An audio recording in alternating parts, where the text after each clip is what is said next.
আপোনাৰ গেছৰ চিলিণ্ডাৰটোৰ ম্যাদ কেতিয়ালৈকে আছে জানেনে? আৰু এইটো জনাটো অতিকৈ প্ৰয়োজনীয়।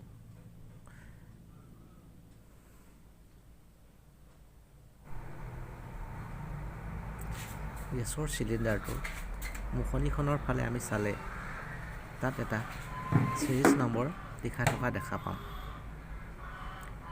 এই নম্বৰটো চাই আমি ইয়াৰ ভেলিডিটিৰ বিষয়ে জানিব পাৰিম। এতিয়া এই চিলিণ্ডাৰটোৱে চাওক B29 অৰ্থাৎ বিটো চিৰিজ হয় আৰু 29টো বছৰ মানে 2029 চনলৈকে এই চিলিণ্ডাৰটো ভেলিডিটি থাকিব।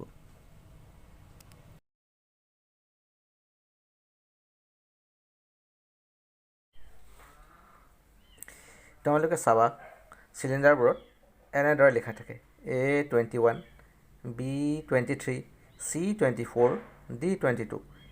ইয়াৰ মানে হৈছে এইকেইটা চিৰিজ হয়, A series, B series, C series, D series. আৰু এই যে 21, 23, 24, 22 এইবোৰ হৈছে বছৰ, যেনেকৈ 2021, 2023, 2024, 2022 এনেকৈ এইকেইটা বছৰ। আৰু এইকেইটা চিৰিজ, এতিয়া A series, B series, C series. এতিয়া A চিৰিজত কি মাহ সোমাই থাকে, B চিৰিজত কি মাহ সোমাই থাকে, C চিৰিজত কি মাহ সোমাই থাকে, D চিৰিজত কি মাহ সোমাই থাকে, সেইকেইটা আমি চাব লাগিব। এতিয়া তোমালোকক দেখাইছোঁ A চিৰিজ মানে হৈছে জানুৱাৰী, ফেব্ৰুৱাৰী, মাৰ্চ, এইটো A চিৰিজ। B চিৰিজত পৰিব এপ্ৰিল, মে', জুন। আৰু C চিৰিজত থাকিব জুলাই, আগষ্ট, ছেপ্টেম্বৰ। আৰু D চিৰিজত থাকিব অক্টোবৰ, নৱেম্বৰ, ডিচেম্বৰ। এতিয়া তোমালোকে অতি সহজেই চিনাক্ত কৰিব পাৰিবা যে A21 মানে A চিৰিজৰ 21।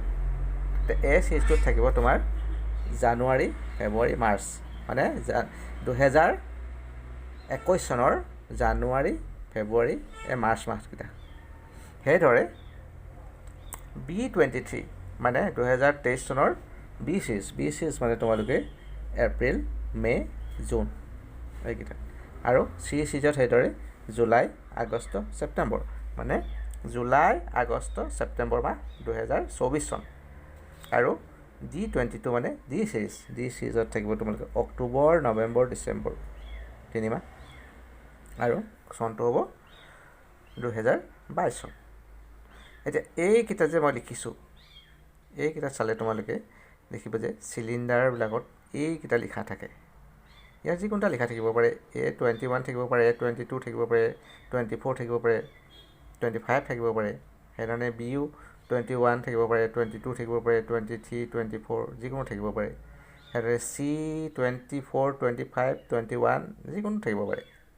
সেইদৰে DU22, 23, 24, 25 যিকোনো থাকিব পাৰে। গতিকে এই নম্বৰটো চাই আমি চিলিণ্ডাৰটোৰ এক্সপাইৰী ডেট সম্পৰ্কে আমি জানিব পাৰিম। এইকেইটা চাই এক্সপাইৰী ডেট মানে কিমান তাৰিখলৈকে বা কোন মাহলৈকে, কোন বছৰ কোন মাহলৈকে এটা চিলিণ্ডাৰ ভেলিডিটি থাকে, সেই কথাটো আমি এই নম্বৰটো চাই গম পাম। এতিয়া A চিৰিজ 21 যদি থাকে, এতিয়া A চিৰিজ মানে হৈছে তোমাৰ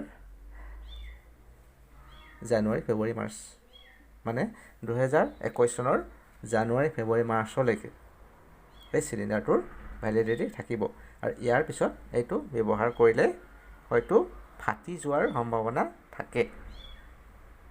সেইধৰণে B চিৰিজ 23 যদি থাকে, তেতিয়া 2023 চনৰ B চিৰিজ মানে এপ্ৰিল, মে', জুন এই 3 মাহলৈকে ইয়াৰ ভেলিডিটিটো থাকে।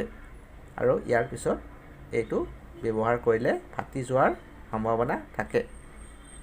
ঠিক সেইধৰণে যদি C24 থাকে, তেতিয়া জানিবা যে 2024 চনৰ C চিৰিজ মানে জুলাই, আগষ্ট, ছেপ্টেম্বৰ এইকেইটা মাহলৈকে ইয়াৰ ভেলিডিটি থাকিব।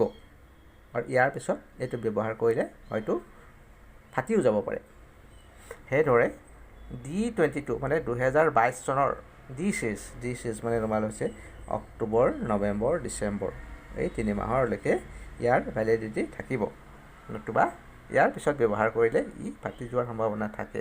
গতিকে যেতিয়া এটা আমি চিলিণ্ডাৰ কিনো বা চিলিণ্ডাৰ এটা লওঁ, তেতিয়া আমি এই নম্বৰটো ভালদৰে চাব লাগে। এই নম্বৰকেইটা যদি এই নম্বৰকেইটা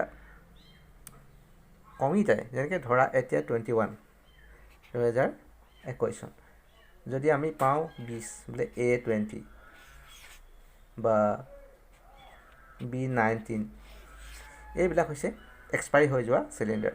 যিহেতু 20 চনটো কেতিয়াবাই পাৰ হৈ গৈছে বা 19 চনটো কেতিয়াবাই পাৰ হৈ গৈছে, গতিকে সেইকেইটা চিলিণ্ডাৰ ব্যৱহাৰ কোনো উপযোগী নহয়। ই কেতিয়াবা বিস্ফোৰণ হৈ যাব পাৰে, ফাটি যাব পাৰে। গতিকে এনেকুৱা চিলিণ্ডাৰ ল'ব নালাগে। এই ক্ষেত্ৰত সাৱধানতা অৱলম্বন কৰিব লাগে। গতিকে এইকেইটা চিৰিজ চাই তোমালোকে নিশ্চয় কথাটো বুজিব পাৰিছা।